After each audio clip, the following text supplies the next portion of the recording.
Yeah, it's interesting because I think when we look at the Tesla pick and when you look at some of the picks as a whole, it kind of has a feel of a draft that was meant to keep the team good, but I'm not so certain how much immediate impact this draft could have. Clearly, the first round pick, Tyleik Williams, can come in and replace Aleem McNeil, a player that's out with an ACL. But like you said, the Tesla pick, some of the writers are and some colleagues are saying, you know what? Maybe Brad took a player that's still a little bit raw, but you could have had a player like a Alec Ayo from Stanford that's a little bit more ready-made to contribute now. The edge pick, Ahmed Hassanian, still a player that has only played football since 2019.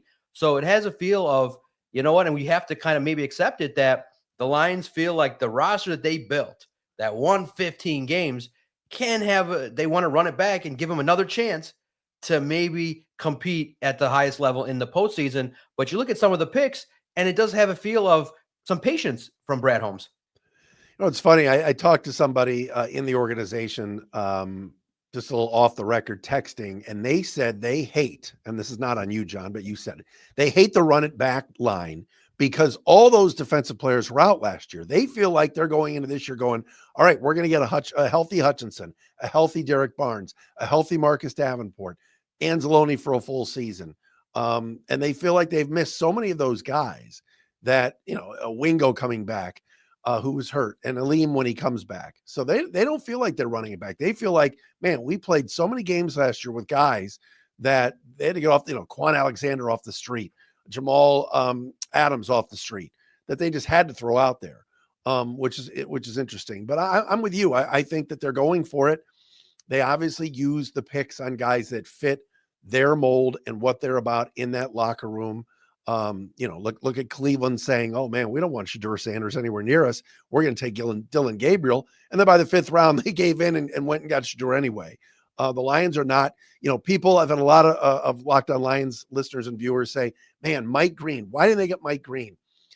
He led the country in sacks. He's not a culture fit. There were questions about his character, and they stayed away. And that's been consistent to go from 3 wins to 6 to 9 to 15."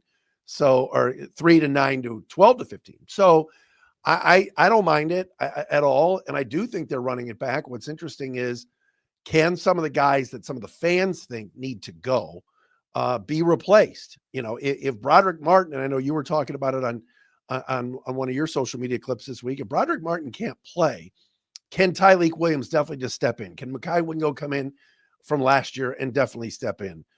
If Glasgow struggles, is Ratledge ready? Is Mahogany ready?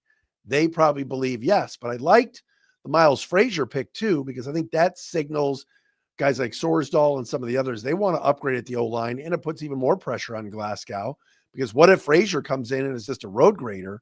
I know he's a 5th round pick, but he started 4 years in the SEC at LSU. What if he comes in and moves some bodies around? Then you've got some depth at a spot that is so vital to protect Jared Goff and that run game.